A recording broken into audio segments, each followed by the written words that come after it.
Halo teman-teman, apa kabar? Bertemu lagi di video edukasi Profita Institute. Saya harap teman-teman dalam kondisi sehat sejahtera selalu, sehingga teman-teman bisa menyimak dan mengambil pelajaran dari video kali ini. Pada video kali ini kita akan membahas tentang bagaimana cara mengelola fear and greedy. Video ini masuk dalam rangkaian psikologis trading. Kalau teman-teman belum menyimak video sebelumnya, silakan buka video sebelumnya tentang psikologi trading. Jadi video ini adalah lanjutan atau part 2 dari video psikologis trading sebelumnya. Teman-teman, sebelum kita mulai, saya ingin menyampaikan bahwa penjelasan pada video kali ini bukan ilmu baku yang harus dilakukan atau harus dijalani oleh semua trader. Tidak. Pada video kali ini saya akan menggunakan contoh-contoh sederhana atau bahasa-bahasa sederhana yang mana nanti itu bisa dikembangkan sendiri oleh teman-teman. Dan saya menghormati, menghargai tiap pola pikir atau gaya atau cara masing-masing trader. Jadi kalau ada yang nggak setuju dengan video ini, saya hargai, saya terima. Karena memang setiap orang itu punya ciri berbeda-beda. Karena yang kita omongin masalah psikologis, ini masalah personal. Nggak bisa kita samaratakan. Oke teman-teman, mari kita mulai. Ada beberapa yang curhat. Bahkan kemarin sore ada yang curhat via saya, ini via WA. Ini ada yang WA sama saya teman-teman. Ini ada yang WA sama saya. Pak, ada tips cara menerima cut loss apa tidak gitu kan. Kalau lagi cuan, senengnya saya luar biasa. Begitu banget katanya. Tapi saat mau cut loss, galau luar biasa katanya. Nah, beliau masih mengenal saham itu sekitar 2 bulan inilah. Nah ini WA-nya gitu kan. Ini WA-nya. Ada juga yang curhat seperti ini teman-teman. Mas, kenapa saat modal kecil aku selalu untung mas? Tapi saat nambah modal, jadi rugi mas. Ada yang seperti itu. Ada juga yang curhat misalkan, kenapa ya sekarang aku tuh jadi kepikiran portofolio terus. Jadi ngapa-ngapain tuh nggak enak. Mau tidur keinget, aduh lagi merah. Mau makan, wah jangan-jangan yang sudah hijau tebel ini jadi berkurang. Nah itu teman-teman. Jadi nggak bisa menikmati hidup dengan santai. Nah pada video kali ini kita akan belajar sedikit tentang bagaimana mengelola perasaan-perasaan itu. Oke, mari kita mulai teman-teman.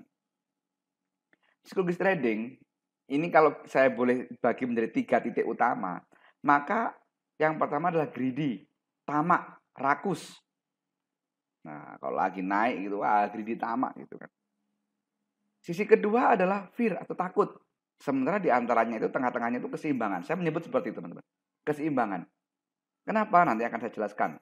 Trader yang greedy itu seringkali merasa kurang. Udah profit 5%, wah kurang ini, harusnya bisa 10% misalkan. Hanya pakai perasaan tanpa dianalisa gitu kan. Kemudian merasa bisa lebih. Wah ini masih bisa naik lagi. Bisa ini. Kemarin bisa seperti itu harganya, harusnya bisa seperti itu. Alah, gampang. Nanti juga naik sendiri. Nah ini. Itu pasti akan naik nih. Menggampangkan. Ini pasti akan naik nih. Beritanya bagus nih. Menggampangkan dia tanpa analisa. Dan seringkali mereka ini orang-orang yang greedy ini selalu iri dengan capaian trader sebelah gitu kan. Dan ini mereka akan tahu di grup, di obrolan, di media sosial dan seterusnya.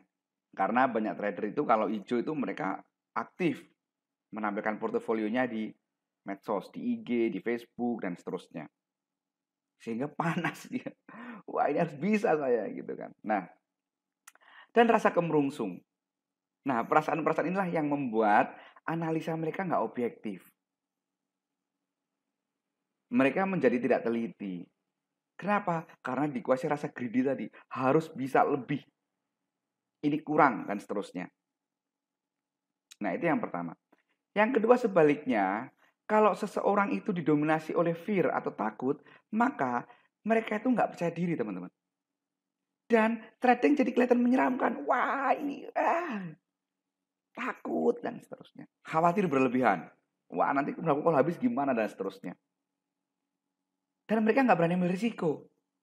Orang-orang yang didominasi oleh rasa takut itu nggak berani ambil risiko, teman-teman. Yo, naik munggah, naik ora. Ya kalau naik, kalau tidak. Sementara kita tahu, seorang pengusaha, seorang wirausaha, seorang trader, itu adalah orang-orang yang harus mampu menerima risiko. Pengusaha apapun, usaha apapun, bisnis apapun itu adalah kemampuan menerima risiko. Kenapa? Karena tidak ada bisnis yang 100% akan profit, nggak ada. Normalnya seperti itu. Meskipun mungkin ada bisnis-bisnis yang menjanjikan 100% pasti untung, nah mungkin ada.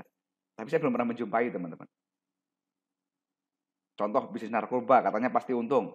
Ada risikonya, tangkap polisi misalkan seperti itu. Nah, perasaan-perasaan ini juga sama endingnya. Membuat analisa nggak objektif. Sudah tahu, wah ini harusnya beli nih, ini cakep nih, sesuai ini, A, B, C, D, dan seterusnya. Tapi mau beli, ya nanti kalau naik, kalau turun gimana?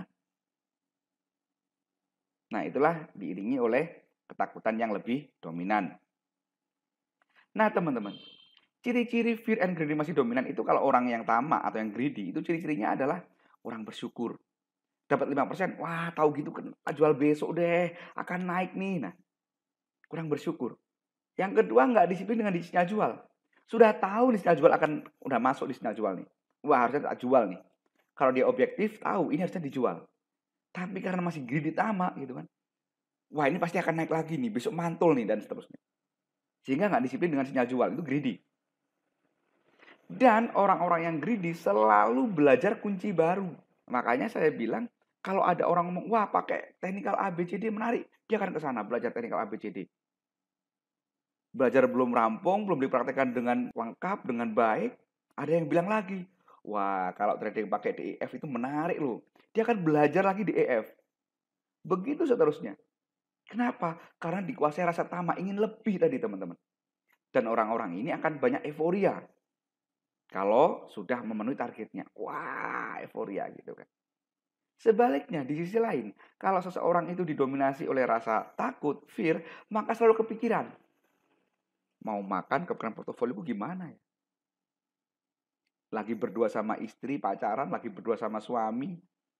Wah, nanti sahamku jangan-jangan turun ini. Kenapa takut? Dan biasanya orang-orang yang fear ini tidak disiplin sinyal beli, teman-teman. Jadi, sudah waktunya beli, tapi karena takut nggak berani beli. Begitu naik nyesel, ya tahu gitu kemarin dibeli deh. Sudah tahu aku nih. Nah, penyesalan inilah yang akan menghambat perkembangan atau pertumbuhan jiwa seorang trader. Orang-orang yang didominasi dengan rasa takut juga hidupnya nggak normal lagi. Kenapa ya tadi? Kepikiran portofolio terus. Kepikiran saham terus. Nah, orang-orang yang dengan fear atau takut ini sering sedih, sering marah, ngerasa terpuruk, dan seterusnya. Nah, perasaan-perasaan negatif inilah sekali lagi yang menghambat pertumbuhan jiwa seorang trader. Sebenarnya, fear and greed itu manusiawi, teman-teman. Manusiawi. Wajar, biasa, normal. Mustahil trader itu nggak punya fear and greedy. Itu wajib, saya bilang. Jadi seorang trader itu wajib punya fear and greedy. Kenapa? Karena kalau nggak punya greedy, seseorang nggak mau belajar. Wajib punya greedy itu wajib. Begitu juga punya fear itu wajib. Kenapa? Supaya seseorang itu teliti. Karena seorang trader yang tanpa fear itu akan sembrono. Analisanya asal-asalan. Jadi, kalau teman-teman ngerasa fear and greedy, jangan dilawan teman-teman. Hanya perlu diletakkan sesuai dengan porsinya. Kapan harus fear, kapan harus greedy, seberapa besar sih greedy-nya, seberapa besar saya harus ketakutan, dan seterusnya. Ini harus diletakkan dengan porsi yang tepat. Supaya teman-teman mampu bertumbuh, mampu menikmati bisnis saham. Kemampuan untuk meletakkan fear and greedy sesuai dengan porsinya itu perlu latihan teman-teman. Dan ini berproses sampai teman-teman nanti menjadi seorang adult trader, trader yang matang. Tahu kapan harus fear, kapan harus greedy. Nah, pada video kali ini saya ingin memberikan tips mengelola fear and greedy supaya nggak berlebihan. Supaya kita bisa mencapai titik keseimbangan. Titik tengah, titik nyaman. Yang pertama tipsnya adalah mulailah trading dengan nominal yang bisa ditolerir. Artinya apa? Jadi kalau teman-teman mulai trading dengan nominal yang kecil, yang siap andai itu hilang. Nah, nominalnya berapa? Setiap orang nggak sama. Bagi si A, 500.000 itu kecil. Bagi si B, itu gede banget. Maka jangan mulai dengan 500.000 bagi si B. Ada yang mengatakan 10 juta itu kecil. Ada lagi yang mengatakan 10 juta itu gede banget gitu kan. Makanya teman-teman mulailah trading dengan nominal yang bisa ditolerir. Berapa itu? Tergantung teman-teman. Mungkin 500.000, mungkin 5 juta, apapun itu. Tips yang kedua adalah, kalau mau nambah modal, pastikan bertahap. Gunakan prinsip mengangkat barbel, teman-teman. Teman-teman pernah naik angkat barbel kan? Seseorang kalau angkat barbel langsung 20 kilo, mungkin nggak kuat. Mulailah dengan 500 gram misalkan. Atau ada 1 kilo misalkan. Kalau sudah kuat, sudah terbiasa angkat 1 kilo, naikin lagi 1,5 kilo misalkan. Kalau kuat, naikin lagi 2 kilo. Kalau 2 kilo nggak kuat, jangan naik 2,5. Nanti cedera. Latihan lagi 2 kilo lagi terus. Setelah kuat, baru naik lagi 2,5. Begitu seterusnya. Saham pun sama, teman-teman. Jadi, prinsipnya kalau nambah modal, pastikan pada bulan itu teman-teman sudah profit. Sudah nyaman. Misalkan sekarang 1 juta. Udah profit nih bulan ini. Menjadi 1,2, misalkan profit 2% atau 10%. Baru bulan depan ditambah lagi. 1,5 juta misalkan. Teman-teman trading dengan 1,5 juta. Nyaman, enak, menikmati, profit. Tambah lagi bulan depannya. Bulan depannya belum profit nih. Waduh, masih kepikiran nih. Makan kepikiran porto. Jangan nambah bulan depannya. Nah, periode nambah ini setiap orang nggak sama, teman-teman. Ada yang 6 bulan, nyaman, nambah lagi. Ada yang sebulan dan nyaman, tambah lagi. Intinya buat titik nyaman, teman-teman. Jadi bila pada bulan itu tidak profit, atau tidak nyaman, jangan nambah. Pastikan teman-teman nambah modal bila pada bulan itu sudah profit dan nyaman. Nah, tips yang ketiga adalah minimalkan noise. Kenapa? Karena fear and greedy itu banyak muncul karena bisikan dari luar. Entah itu dari berita, dan biasanya paling sering dari sesama trader, dari grup-grup obrolan-obrolan trader. Makanya saya pernah cerita, ada alumni Profita yang saya keluarkan dari grup. Kenapa? Karena fear-nya muncul berlebihan karena baca grup. Nah ini teman-teman. Sementara prinsip keempat, ya kita harus selalu bersyukur dah. Pastikan harus diiringi syukur. 5% cukup, alhamdulillah. Jauh dibandingkan deposito misalkan seperti itu. Dan kita dari prinsip bersyukur ini, kita berpasrah kepada Tuhan. Kita berdoa. Gitu kan. Jadi kita ikhtiar dengan trading. Hasilnya kita bertawakal. Nah, itulah teman-teman tips mengelola fear and greedy. Nanti di video selanjutnya kita akan bahas-bahas lagi tentang psikologis ini. Kita akan bahas lagi tentang analisa-analisa. Kita akan bahas lagi dengan money management. Nanti teman-teman bisa ikutin YouTube Profita ini karena nanti kita akan masih banyak bahas-bahas materi-materi yang selama ini saya ketahui. Demikian dari saya. Terima kasih. Semoga bermanfaat. Wassalam.